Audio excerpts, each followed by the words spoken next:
শেষ মুহূর্তে শহরের ইফতার বাজার কতটা জমেছে, কি বলছেন ক্রেতা বিক্রেতারা?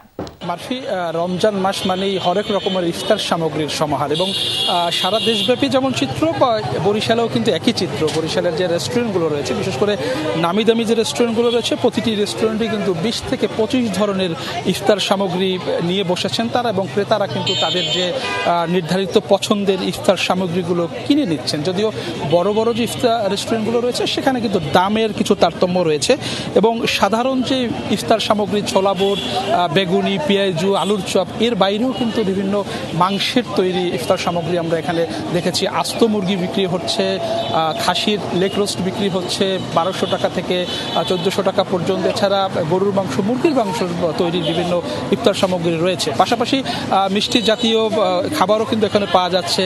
জিলাপি তৈরি হচ্ছে, মিষ্টি রয়েছে, রসমালাই রয়েছে, এবং জর্দা তৈরি করা হয়েছে বিভিন্ন রঙের। এবং এখানে যারা ইফতার কিনতে আসছেন তারা কিন্তু জানিয়েছেন যে প্রতি বছরই যেভাবে রোজাদারদের জন্য ইফতার সামগ্রী তৈরি করা হয়, এবারও কিন্তু তার ব্যতিক্রম নয়। এবং রাস্তার পাশে যে ফুটপাতের যে ইফতার সামগ্রী বিক্রি থেকে শুরু করে অভিজাত রেস্টুরেন্টগুলো থেকে সব জায়গায় কিন্তু ক্রেতাদের পছন্দ অনুযায়ী বা যারা রোজাদার রয়েছেন তাদের পছন্দ অনুযায়ী ইফতার সামগ্রী তৈরি করার চেষ্টা করছেন। তবে আমরা এবছর একটু নিরাপদ ইফতার সামগ্রী নিশ্চিত করতে যে ভোক্তা সংরক্ষণ অধিদপ্তর বা নিরাপদ খাদ্যের যে অভিযান রয়েছে সেটি কিন্তু এবার আমরা একটু কম দেখেছি।